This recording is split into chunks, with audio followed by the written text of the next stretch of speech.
ব্যবসায়িক প্রগতির জন্য, প্রতিষ্ঠিত হওয়ার জন্য আমাদেরকে যদি জীবনে এগিয়ে যেতে হয় তাহলে অবশ্যই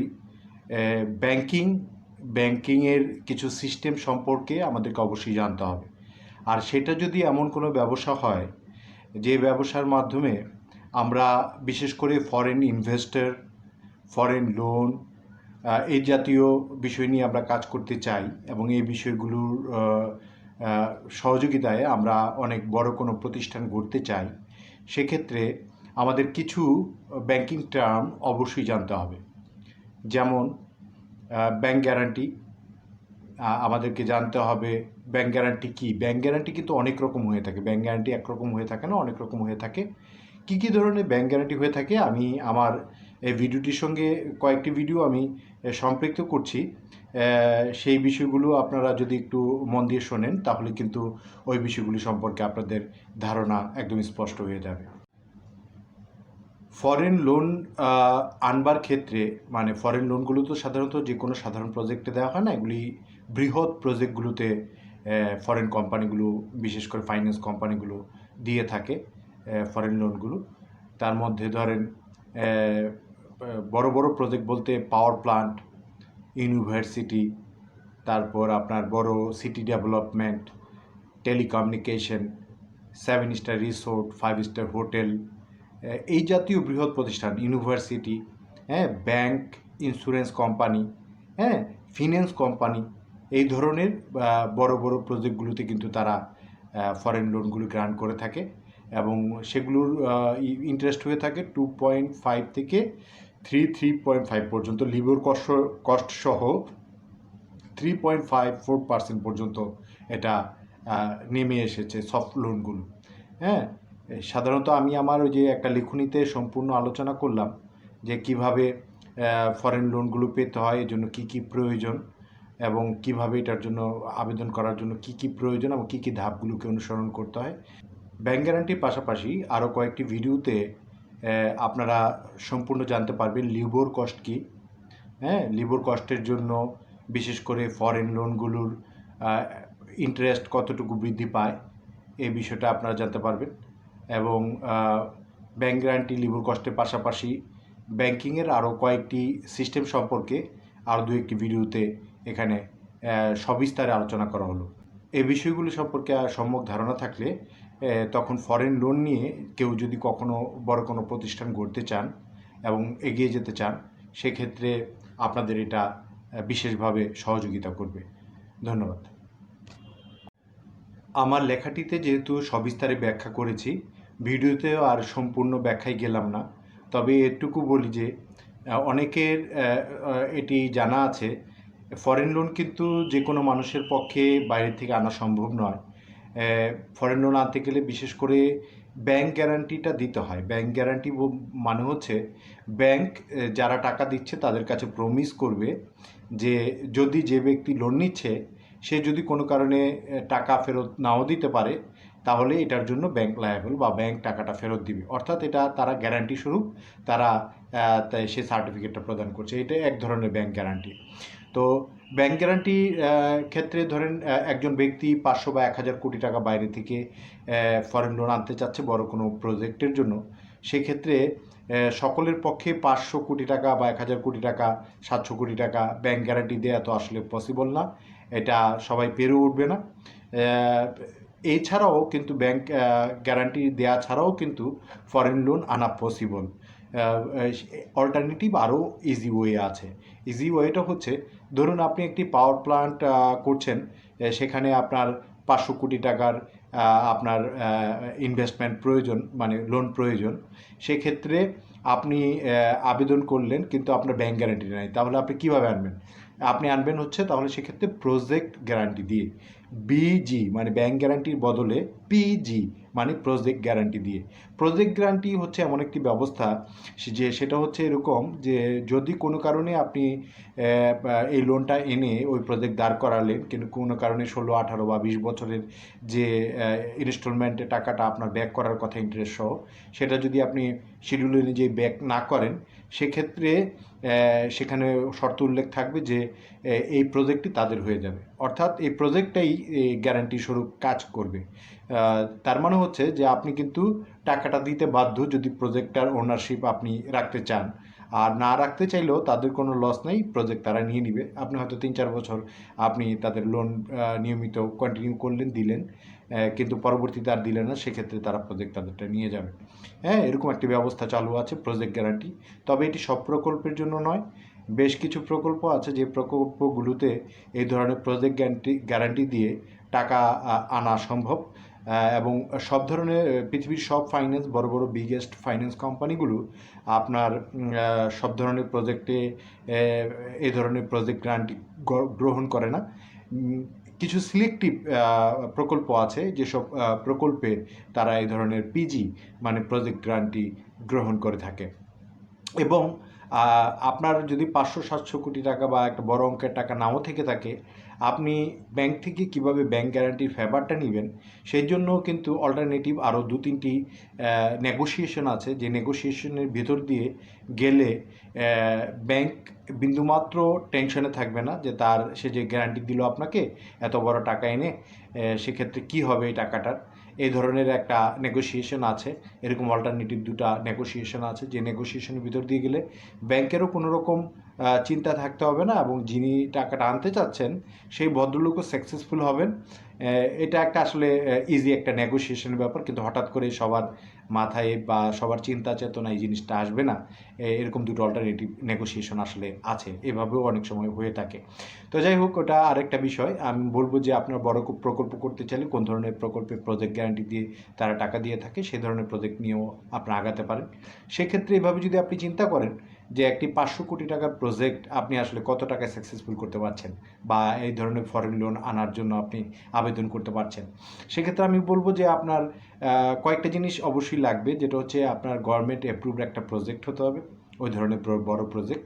এটার জন্য আপনার ন্যাশনাল যে রুলস রেগুলেশন অনুযায়ী, যেমন জয়েন্ট স্টকের আপনার মেমোরেন্ডাম, লিমিটেড কোম্পানি এবং আইনগত যে কাগজপত্রগুলো প্রয়োজন সেগুলো আপনার লাগবে, বোর্ড অফ ইনভেস্টমেন্টের পারমিশন লাগবে, এবং এটার আপনার বাংলাদেশ ব্যাংকের একটা রিপোর্ট তারা করে দিবে আপনার অ্যাসেসমেন্টের উপর, সেটার উপরে এই রিপোর্টটা উপর তখন তারা এটা অ্যাসেসমেন্ট করে আপনাকে ওই প্রকল্পে টাকা দেওয়া যায় কিনা তারা এটা নির্ধারণ করবে।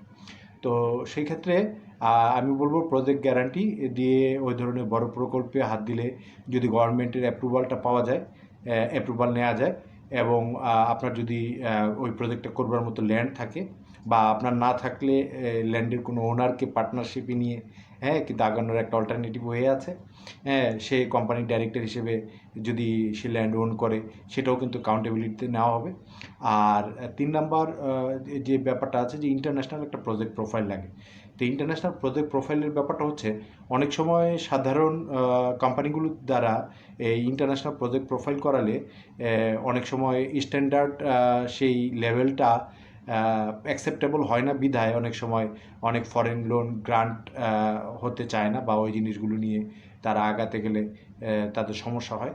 সেই ক্ষেত্রে আন্তর্জাতিকভাবে স্বীকৃত এবং ইন্টারন্যাশনাল প্রজেক্ট প্রোফাইল করে অভ্যস্ত এবং সাকসেস রেট আছে এরকম কোম্পানি থেকে প্রয়োজনে কিছু টাকা বেশি খরচ করেও, অন্য জায়গায় যদি 4-5 লাখ টাকা লাগে প্রয়োজনে, সেখানে আরও কিছু টাকা বেশি খরচ করে, সামান্য কিছু টাকা বেশি খরচ করে আমি মনে করি যে ইন্টারন্যাশনাল একটা প্রজেক্ট প্রোফাইল করা ভালো।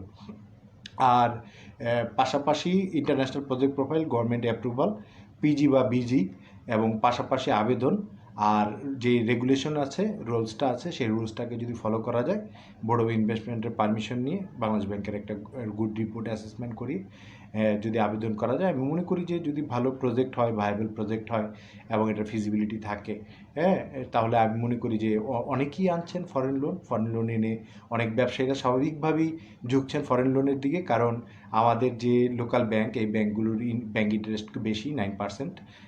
সেক্ষেত্রে ফরেন লোনের যেহেতু ইন্টারেস্টটা কম, স্বাভাবিকভাবে একজন ব্যবসায়ী চিন্তা করবেন যে তিনি কিভাবে খুব সেফ থাকতে পারবেন এবং ইজিলি বিজনেসটাকে রান করতে পারবেন এবং পাশাপাশি তার লায়াবিলিটি কম থাকবে। সেক্ষেত্রে ফরেন লোনটার দিকেই তাদের কনসেন্ট্রেশন এবং অ্যাটেনশনটা থাকে। আর আমি মনে করি যে এই লোনগুলো নিয়ে একটি প্রতিষ্ঠানে এগিয়ে যাওয়ার মানে হচ্ছে পরোক্ষভাবে দেশকে এগিয়ে যাওয়া, দেশকে এগিয়ে নেওয়া। হ্যাঁ, এভাবে অনেক কর্মসংস্থান তৈরি হতে পারে। একটি 500 কোটি টাকার প্রজেক্ট যদি 1-2-3 কোটি টাকা খরচ করে এই সমস্ত কাগজপত্র রেডি করে এবং সমস্ত অ্যাপ্রুভালগুলো কমপ্লিট করে যদি বড় টাকা নিয়ে আসা যায়, সেক্ষেত্রে প্রাথমিক ইনভেস্টর যারা থাকবেন কোম্পানিতে 1-2-3 কোটি টাকার জন্য, তাদের টাকাটা যদি 1 বছর পর বা 1.5 বছরের মধ্যে টাকাটা, বিদেশি টাকাটা এলে, ফরেন লোনটা এলে তাদেরকে তাদের টাকাটা ব্যাকও করে দেওয়া হয়, আমি মনে করি এটা অসুবিধার কিছু না।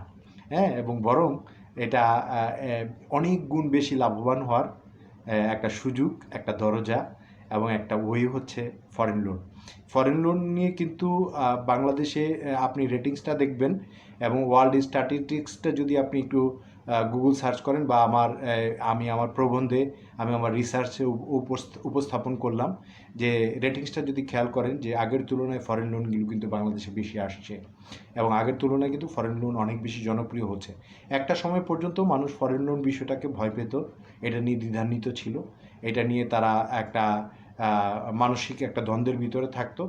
আমাদের দেশের প্রগতিশীল সরকার বর্তমানে কিন্তু ফরেন লোন আসবার পথে যে কিছু বাধা বিপত্তি ছিল, কিছু আইনি সামান্য জটিলতা ছিল, অনেক সময় কিছু ফরেন লোন এসে হ্যাং করে থাকতো, এই জিনিসগুলোকে কিন্তু আইনগুলোকে আপডেট করার মাধ্যমে বা এগুলোকে কিছুটা আমি বলবো উন্নত করার এবং পরিবর্তন করার মাধ্যমে এগুলো কিন্তু আরও পূর্বের তুলনায় আরও অনেক বেশি সহজসাধ্য করে দিয়েছে। এটা পরোক্ষভাবে আসলে দেশের উন্নয়নের জন্যই এটা খুব প্রয়োজন ছিল, এটা হয়েছে। এজন্য আমি মনে করি যে যারা নেতৃত্ব পর্যায়ে আছেন তারা ধন্যবাদ পাওয়ার যোগ্য।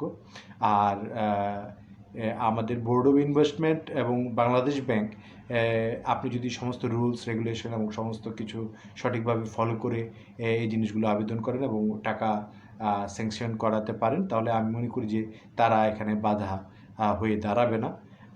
এবং অনেক সময় আসলে এই বিষয়গুলোকে ডিল করার জন্য যে মানসিক এনার্জির প্রয়োজন হয়, যেই লিঙ্ক আপগুলো প্রয়োজন হয়, অনেকে সেগুলো ডেভেলপ করা থাকে না বিধায় তারা আসলে খুব দ্বিধান্বিত থাকেন এবং তারা ফেয়ার ফ্যাক্টরটা তাদের ভিতরে কাজ করে বেশি এবং তারা ডাউট দ্বারা তাদের অপরচুনিটিকে তারা কিল করার জন্য তারা সবসময় নিজের ভেতরে নিজেই একটা শত্রুরূপে পরিগণিত হন।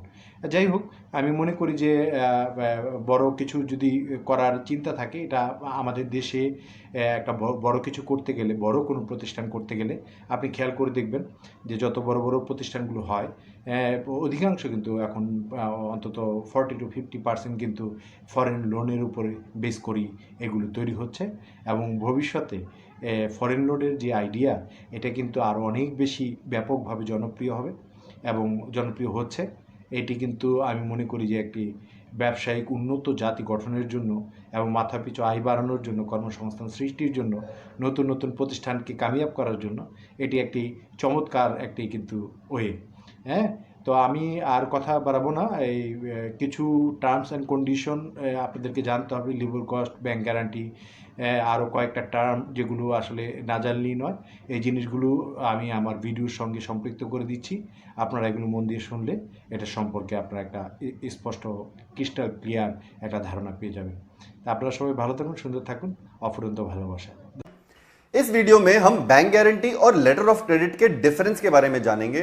दोनों ही non fund based credit facility होती हैं जो एक बैंक जनरली ट्रेडिंग फाइनेंस के अंदर देता है। अब इसके अंदर काफी लोग कंफ्यूज हो जाते हैं, बैंक गारंटी और लेटर ऑफ क्रेडिट को एक ही टाइप का इंस्ट्रूमेंट समझने लगते हैं, लेकिन ये दोनों अलग अलग फाइनेंशियल इंस्ट्रूमेंट्स हैं और अलग अलग जगहों पे इस्तेमाल किए जाते हैं, मतलब अलग अलग सिचुएशंस में इस्तेमाल किए जाते हैं।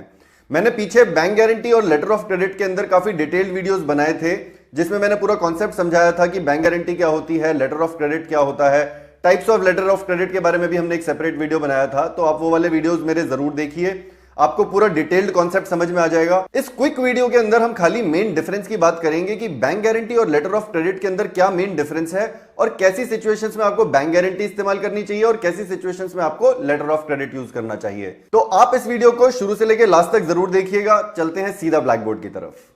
अब बैंक गारंटी और लेटर ऑफ क्रेडिट के बारे में मैं काफी डिटेल्ड वीडियोस ऑलरेडी बना चुका हूं, तो अगर आपने मेरे वीडियोस नहीं देखे हैं अभी तक तो उनको वीडियोस को पहले देख लीजिए, जिससे आपको पूरा कंसेप्ट क्लियरली समझ में आ जाए। अब हम इसमें एक क्विक रिकैप कर लेते हैं बैंक गारंटी किस तरीके से काम करता है। तो एक बायर और सेलर किसी अग्रीमेंट पे आते हैं। अब वो एक मान लीजिए ट्रेडिंग का अग्रीमेंट भी हो सकता है सेलर कुछ सामान बेच रहा हो, या फिर एक कॉन्ट्रैक्टर और टेंडरिंग एजेंसी का भी एक अग्रीमेंट हो सकता है एक गवर्नमेंट की एजेंसी एक कॉन्ट्रैक्ट करे, लेट्स से कंस्ट्रक्शन का कोई कॉन्ट्रैक्ट है, रियल एस्टेट या इंफ्रास्ट्रक्चर प्रोजेक्ट का कोई कॉन्ट्रैक्ट है। फॉर एग्जांपल मान लेते हैं, एक एग्जांपल ही ले लेते हैं, मान लीजिए 100 करोड़ का एक प्रोजेक्ट है, लेट्स से रोड कंस्ट्रक्शन का ये प्रोजेक्ट है। तो इस केस के अंदर एक बैंक गारंटी लेता है, ये जो टेंडरिंग एजेंसी है ये मान लेते हैं कोई गवर्नमेंट डिपार्टमेंट है, राइट। तो ये कहेगा कि 100 करोड़ का प्रोजेक्ट आप एकदम से कैसे कंप्लीट करेंगे, मेरे को एक परफॉर्मेंस गारंटी चाहिए आपसे कि अगर आपके काम में कोई डिफेक्ट मिलता है तो आपका जो परफॉर्मेंस गारंटी है वो फोरफीट हो जाएगी, हम अपनी थोड़ी सी रिकवरी करेंगे। तो ऐसे केस के अंदर एक बैंक बीच में आ जाता है और ये गारंटी एक बैंक के थ्रू दी जाती है। तो बायर या फिर कॉन्ट्रैक्टर ये रिक्वेस्ट करता है बैंक गारंटी बैंक से, और बैंक गारंटी बैंक जो है वो इशू कर देता है सेलर को या फिर गवर्नमेंट को, गवर्नमेंट मतलब टेंडरिंग एजेंसी जो भी है। तो जब ये बैंक गारंटी सेलर को या गवर्नमेंट की एजेंसी को मिल जाती है तो यहां पे एक कॉन्ट्रैक्ट एग्जीक्यूट हो जाता है। अब ये केस में मान लीजिए कोई गुड्स का अग्रीमेंट हुआ था, तो सेलर इस केस में जैसे ही बैंक गारंटी मिल जाती है गुड्स भेज देता है। तो अब ये गुड्स फॉर एग्जांपल हो सकता है कि ये 1 करोड़ के इक्विपमेंट्स हो सकते हैं, कोई लेट्स से कंप्यूटर इक्विपमेंट मान लेते हैं। तो इस केस के अंदर या तो गुड्स हो सकते हैं या कॉन्ट्रैक्ट होते हैं। तो अगर बैंक गारंटी मिल जाती है तो कॉन्ट्रैक्ट के केस में ये 100 करोड़ का कॉन्ट्रैक्ट साइन हो जाएगा, ये bank guarantee basically performance bank guarantee होगी। और गुड्स के केस के अंदर ये कंप्यूटर इक्विपमेंट ट्रांसफर कर देगा, बेसिकली इसके यहां पे बायर के पास पहुंच जाएंगे। तो जब गुड्स ट्रांसफर हो जाएंगे या फिर कॉन्ट्रैक्ट साइन हो जाएगा, उसके बाद डिलीवरी करनी है बायर को, तो या तो ये पेमेंट कर देगा या फिर अपनी डिलीवरी करेगा कॉन्ट्रैक्ट के हिसाब से, ये रोड की कंस्ट्रक्शन करेगा। तो बैंक गारंटी का क्या काम हो रहा है यहां पे, बैंक गारंटी खाली तब यूज होगी जब डिफॉल्ट करेगा बायर या फिर कॉन्ट्रैक्टर। तो देखिए यहां स्टार से मैं मार्क कर दे रहा हूं कि बैंक गारंटी खाली तब एनकैश की जाती है जब कोई डिफॉल्ट होता है। अगर मान लीजिए ये बायर या कॉन्ट्रैक्टर अपनी कॉन्ट्रैक्चुअल जो भी ऑब्लिगेशंस हैं या तो पेमेंट टाइम पे नहीं करता है या फिर वो डिलीवरी टाइम पे नहीं करता है या डिलीवरी ठीक से नहीं करता है, तो ही ये बैंक गारंटी इनकैश होगी। लेकिन अब अगर हम दूसरी तरफ लेटर ऑफ क्रेडिट की बात करें तो ये जनरली इंटरनेशनल ट्रेड के अंदर होता है, जहां पे बायर और सेलर एक दूसरे को नहीं जानते हैं। तो इंपोर्टर और एक्सपोर्टर की रिलेशनशिप में ये जनरली यूज होता है। तो इसमें सेलर कहता है कि मैं आपको गुड्स तभी शिप करूंगा जब आप मेरे को एक लेटर ऑफ क्रेडिट दे देंगे। लेटर ऑफ क्रेडिट किस तरीके से काम करता है, तो यहां पे ये एक बायर जो है ये एक रिक्वेस्ट करेगा लेटर ऑफ क्रेडिट की अपने बैंक से। तो उसके जो बैंक को हम कहेंगे वो इशूइंग बैंक या ओपनिंग बैंक कहते हैं। फिर सेलर का बैंक होता है एडवाइजिंग बैंक, वो letter of credit basically advising bank के पास पहुंचता है। फिर advising bank letter of credit seller को भेज देता है। फिर लेटर ऑफ क्रेडिट के अंदर सारी डिटेल्स आ जाती हैं, सेलर का नाम आ जाता है, प्रोडक्ट का नाम आ जाता है और अमाउंट आ जाता है, कितना अमाउंट का वो लेटर ऑफ क्रेडिट है। तो फिर जब सेलर के पास लेटर ऑफ क्रेडिट आ जाता है तो वो एक तरीके से कैश इक्विवेलेंट ही हो जाता है। तो सेलर को ये पता चल जाता है कि बायर बहुत सीरियस है। उसके बाद वो गुड्स को शिप कर देता है। जैसे ही गुड्स शिप होते हैं तो इसके पास बिल ऑफ लेडिंग आ जाता है। Bill of lading basically main document होता है शिपमेंट का, और ये जो बिल ऑफ लेडिंग है ये एडवाइजिंग बैंक के पास भेज देता है बिल ऑफ लेडिंग को, और फिर एडवाइजिंग बैंक इसकी पेमेंट कर देता है यहां पे। तो ये देखिए अब लेटर ऑफ क्रेडिट क्या कर रहा है यहां पे, लेटर ऑफ क्रेडिट एक तरीके की पेमेंट का ही काम कर रहा है, राइट। तो ये बेसिकली कैश इक्विवेलेंट है, ये यहां पे कोई डिफॉल्ट नहीं हो रहा है। तो एलसी से एक तरीके से ट्रांजैक्शन होती है और ये एक तरीके की श्योरिटी हो जाती है सेलर को कि मेरी पेमेंट अब 100% मिलेगी मुझको। लेकिन बैंक गारंटी खाली डिफॉल्ट के केस में काम करती है और ये एक तरीके का इंश्योरेंस है। ये बेसिकली ट्रांजैक्शन नहीं हो रही है बैंक गारंटी के थ्रू, लेकिन जब कोई डिफॉल्ट होता है तो ही खाली बैंक गारंटी को इनकैश किया जाता है। लेकिन लेटर ऑफ क्रेडिट के केस में ये एक कैश के बराबर माना जाता है और इससे श्योरिटी मिल जाती है सेलर को कि अब मेरे पैसे मिल जाएंगे मुझे 100%। तो इशूइंग बैंक और एडवाइजिंग बैंक क्योंकि इसके बीच में आ जाते हैं और एडवाइजिंग बैंक अपना क्रेडिट रिस्क पे इसकी पेमेंट कर देता है और बाद में ये अपनी पेमेंट रिकवर करता है इशूइंग बैंक से, और इशूइंग बैंक अपनी रिकवर करता है पेमेंट बायर से। तो ये पूरा प्रोसेस काफी डिटेल्ड होता है, इसको मैंने काफी सिंप्लीफाइड ढंग से यहाँ पे समझाया है। आप अगर थोड़ा सा डिटेल में जानना चाहते हैं तो आप मेरा ये लेटर ऑफ क्रेडिट वाला वीडियो जरूर देखिए। तो अब अगर हमें समराइज करना हो कि बैंक गारंटी और लेटर ऑफ क्रेडिट के अंदर क्या डिफरेंसेस हैं और क्या सिमिलैरिटीज हैं, तो बैंक गारंटी बेसिकली एक प्रॉमिस है बैंक का कि अगर लायबिलिटीज अपना बायर या कॉन्ट्रैक्टर नहीं मीट करता है, वो डिफॉल्ट करता है, तो डिफॉल्ट के केस में बैंक गारंटी बैंक भरेगा। तो जितनी भी पेमेंट होगी उस बैंक गारंटी के अमाउंट के हिसाब से वो सेलर को बैंक देगा। लेकिन लेटर ऑफ क्रेडिट के अंदर ये एक ऑब्लिगेशन है, बैंक को जितना लेटर ऑफ क्रेडिट के अंदर अमाउंट लिखा गया है वो देना ही देना है। तो इससे बेसिकली ट्रांजैक्शन काफी आसान हो जाती है लेटर ऑफ क्रेडिट से। तो बैंक गारंटी एक तरीके से इंश्योरेंस की तरह काम करता है और ये बेसिकली लॉस को रिड्यूस करता है। तो सेलर के लॉस को रिड्यूस किया जा रहा है यहां पे अगर मान लीजिए बायर या कॉन्ट्रैक्टर आउट ऑफ बिजनेस चले जाते हैं तो खाली जो बैंक गारंटी का अमाउंट है उतना ही रिकवर होगा, 100% रिकवरी नहीं होती है। लेकिन लेटर ऑफ क्रेडिट पूरी की पूरी पेमेंट लेटर ऑफ क्रेडिट से होती है, तो यहां पे ट्रांजैक्शन काफी आसानी से हो जाती है। तो यहां पे एक श्योरिटी हो जाती है। फिर बैंक गारंटी कहां पे यूज होती है जनरली? ये ट्रेडिंग के अंदर भी यूज होती है और इंफ्रास्ट्रक्चर कॉन्ट्रैक्ट्स के अंदर काफी यूज होती है। इंफ्रास्ट्रक्चर में जैसे रियल एस्टेट हो गया, रोड प्रोजेक्ट्स हो गए, टेलीकॉम टावर्स, पावर के प्रोजेक्ट्स हो गए, तो बड़े बड़े प्रोजेक्ट्स जो होते हैं वहां पे काफी यूज होता है। और ये डोमेस्टिक और इंटरनेशनल कॉन्ट्रैक्ट्स दोनों में यूज होता है बैंक गारंटी। और letter of credit mainly international trade के अंदर यूज होता है जहां पे बायर और सेलर एक दूसरे को नहीं जानते हैं, तो ट्रस्ट थोड़ा कम होता है, तो इसके थ्रू लेटर ऑफ क्रेडिट के थ्रू ट्रांजैक्शन होती है। तो ये मेन डिफरेंसेस होते हैं बैंक गारंटी के अंदर और लेटर ऑफ क्रेडिट के अंदर। अब इसकी सिमिलैरिटीज देख लेते हैं। दोनों ही बेसिकली फाइनेंशियल रिस्क को कम करते हैं बायर और सेलर के। और banks basically creditworthiness check करते हैं बायर की। कोई भी बीजी या एलसी इशू करने से पहले उनकी क्रेडिट वर्दीनेस देखी जाती है कि उनकी बैंक के साथ कैसी रिलेशनशिप रही है, वो अपने टाइम पे लोन्स भरते हैं, लायबिलिटीज पूरी करते हैं कि नहीं, जितना भी वो क्रेडिट लेते हैं, राइट, और उनकी फाइनेंशियल स्टैंडिंग कैसी है, बैलेंस शीट कितनी स्ट्रांग है।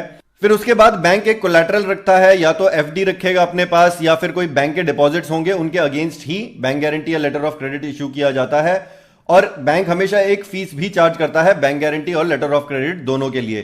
तो दोनों के दोनों non fund based credit facilities हैं, लेकिन दोनों का काम एकदम अलग है। बैंक गारंटी बेसिकली खाली डिफॉल्ट के केस में एनकैश की जाती है, लेकिन letter of credit basically transaction को आसान बनाता है और ये एक तरीके का कैश इक्विवेलेंट है।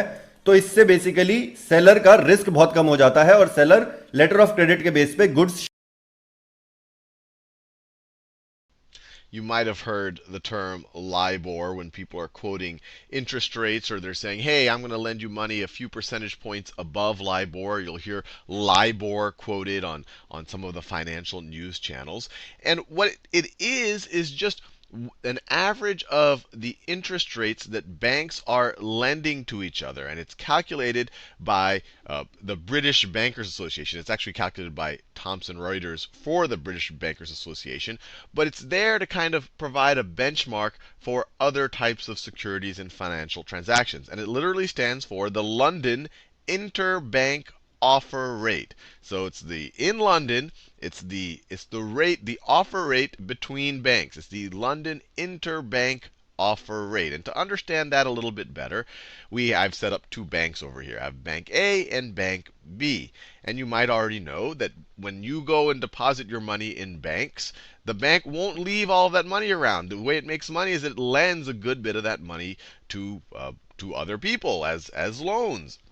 And it'll keep just enough cash on hand that it thinks, well, if people actually were to come and ask for their money from their checking account, we have enough on hand. But you could imagine every now and then a bank might get low on cash, or it might get close to kind of the reserve requirements that the central bank in that country requires a bank to have on hand. So in those situations, say Bank A is getting to that situation, it says, let me go borrow some money.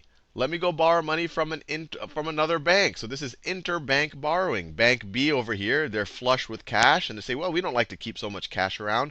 We want to lend it so we can actually get interest. We get no interest on cash. So maybe Bank B lends money to Bank A. So maybe they lend this much cash. So that's the new cash that Bank A got. Right over there, the new cash. And of course, it is a loan. So this is a new loan to offset it. Remember, assets are equal to liabilities plus equity. So now the liabilities is this whole thing over here. So this is loan from B for this cash, so that they have a little bit better of a cushion. And now B, their loans have increased and their cash has decreased.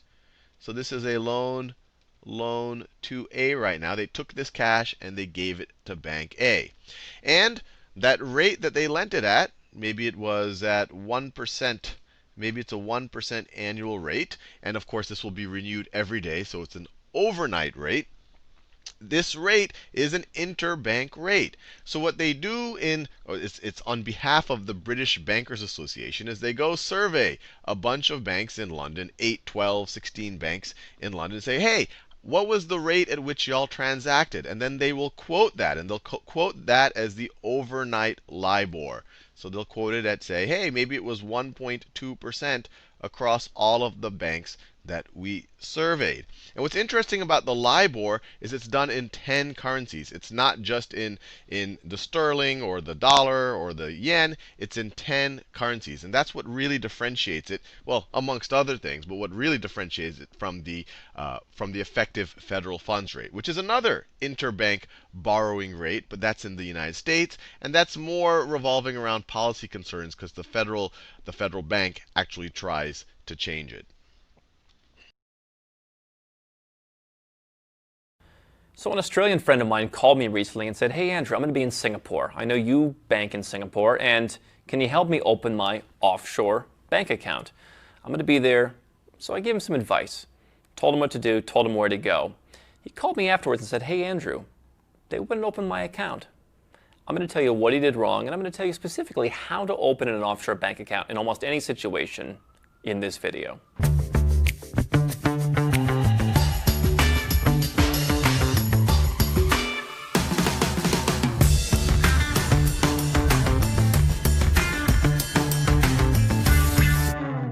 Hi, I'm Andrew Henderson, and if you want to open an offshore bank account, there's a few things that you need to know. My friend who was visiting Singapore ran into a few issues that could have easily been avoided. What you have to understand about offshore banking is that there are several different types of offshore bank accounts and that there are several different ways to go about opening them. But the first thing to understand is banking offshore is really not that much different than banking onshore. Throw in the word offshore and people imagine some great level of mysticism, like there's some incredibly complicated structure that has to be followed, kind of like photography becoming wedding photography and tripling in price. The reality for most people is that you can walk into a bank and open an account, you can download an app and open an account, or you can open an account what's called remotely through correspondence. Let's talk about going into a bank and opening an account. In a lot of countries that are just real countries, they have real economies, you can simply walk into a bank. I made a video here on YouTube about opening a bank account in Georgia. You don't need an appointment. You don't need an introduction. You can just go to the bank and you can walk in and say, hey, I'd like to open an account. You have your passport, you have your address, and they will help you open an account. Now, obviously, some physical banks require you to have an appointment. If you're going to open a private banking account or a priority banking account, you may well want an appointment. If you're opening an account in a traditional offshore center like the Cayman Islands, they may not take walk-ins at all. But if you're going to one of these countries that's just a regular country, Hong Kong, Georgia, any number of other places, you can call the bank and say, hey, do you accept foreigners? I don't have a residence permit, don't have a work permit, I'm not living there, but I'm going to be visiting. Let me come in and open an account. A lot of banks and a lot of countries in recent years have cracked down on this because of ever stricter know your customer rules. The banks are de-risking and they don't want to take people who are a risk, which is why countries like Singapore now want you to put $200,000 in most cases versus $1,000. For $200,000, it's worth their time to check into you. For $1,000, it's not. But once you've identified a country where you can just walk in, the best thing you have to keep in mind is you want to look professional. You want to know why you're going to open the account, and you want to have all the particulars about your situation. So the bank is going to ask you, where do you pay tax? Are you a U.S. taxpayer? What do you want the account for? What do you plan to do with the account? What's your initial deposit? Those are all standard questions that they're going to ask you. If you are like, hey, yeah, I'm coming to Singapore because I hear like you don't have any tax on your bank accounts and I can like put my money here, like they're not going to open an account.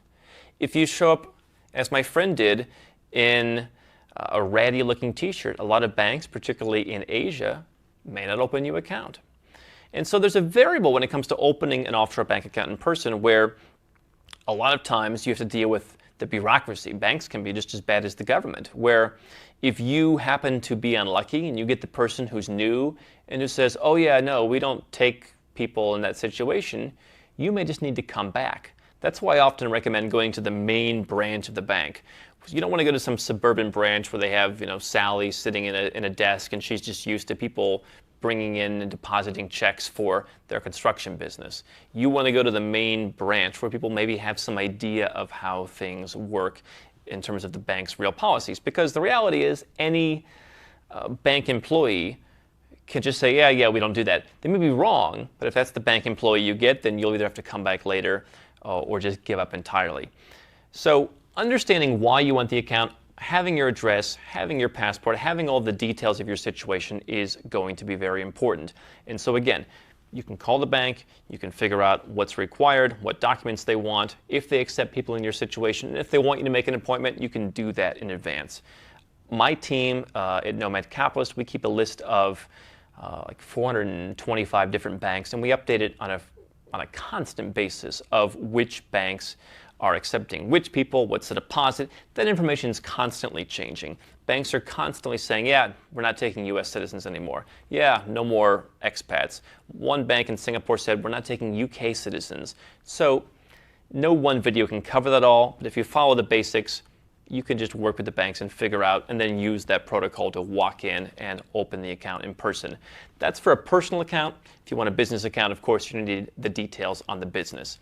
Now, remote account opening.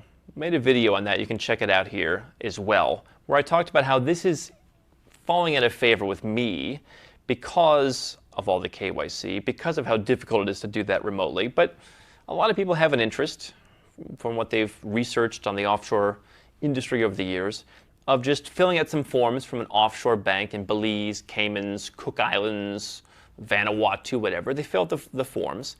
They send a notarized copy of their passport. They send some other documentation to the bank, and the bank basically does everything that they would do in the branch, but they do it with you sitting at home on your sofa. The challenge with this is it's going to take them longer in many cases. The banks are going to have higher fees. I talk about all that in my remote account opening video. But that's certainly an option. If you don't want to go to the bank, you can open an account in some of these offshore jurisdictions, and there's going to be more paperwork, it's going to be more expensive, but you can save yourself the trip. The new thing that is attracting a lot of attention from folks are these fintech solutions, whether it's Neat in Hong Kong, whether it's LuPay, whether it's Bunk. There are a lot of these, Revolut, a lot of these new kind of app-based banks. I think these are very interesting. The challenge that I have with these app-based banks, as easy as they seem, is that, number one, in some cases they're only open to certain people. So certain apps are only open to EU citizens or residents. So that excludes a lot of people. And if you're trying to be tax optimized, being an EU resident may not be the best thing to be. So that'll exclude some of them. But I also have a problem with these apps is that besides some of the stability concerns people have brought up, I'm not necessarily sure I believe all of that, but these accounts have closed people down. I look at these accounts as being rather similar to online bank accounts that you'd have in like the United States. I had an account with Ally Bank once in the United States, and I'd been logging in from overseas a lot because I was living overseas. And eventually they sent me an email saying, we're closing your account and we're sending you a check for the balance. And I had about $250,000 in the account. And they sent it to some old address. They said, well, we couldn't verify the address that you gave us most recently, so we just sent it to the previous address, which was a house that at that point I'd sold like 2 years earlier. And so I had to frantically call the people who bought the house from me. I had to call the real estate agent. I had him call and like track this thing down and put a stop payment on it. And they weren't really very helpful because they don't understand, like, you're in Romania or what? So it was a real stressful thing. Now, that's not a fintech account. That's just an online bank account. But these new app-based accounts, to me, are just not as robust. I understand that a lot of people like them. They are easy to use. You can send them money. The fees are lower. For me, opening an offshore bank account isn't saving a few bucks on fees. I have an ATM card that lets me withdraw anywhere fee-free, and I pay spot rate on withdrawals. but that's not really my main purpose. And so if you're looking for kind of a basic offshore bank account, you want to park some money, these new app-based solutions can work for you. And it's just a matter of going and downloading the app, scanning a copy of your passport in many cases. In one case, I think we tested out Bunk, and you have to do like a live chat with them, and you've got to show the passport in front of your face, and the woman shouted at me, and it was just very difficult. So for me, I like the traditional banks where you just go in, you open an account. All these accounts are increasingly becoming more difficult because governments are making it more difficult to move your money. Governments are demanding that banks know their customer more than ever. They're making sure that information is being shared to where a lot of banks don't want to open accounts, not just for Americans, but for people who are tax resident anywhere outside of their jurisdiction. But hopefully that gives you kind of an introductory primer to what you need to do if you're going in person and what you need to do if you're doing it through correspondence. And we have a lot more videos on offshore banking here on our channel, so if you're new to this idea and you want to figure out more specific solutions, definitely check those out as well. I'm Andrew Henderson, and if you're looking for a way to legally reduce your taxes, build your freedom, and create wealth faster as a global citizen, then you've come to the right place. I want you to do 3 things right now. Number 1, click the button to subscribe to our channel. Make sure to get notifications so you never miss a new video. Number 2, get a copy of our #1 best-selling book, Nomad Capitalist, on Amazon and learn all the dozens of benefits of our lifestyle. And number 3, if you're already a 6- or 7-figure entrepreneur and you want to put these strategies in place,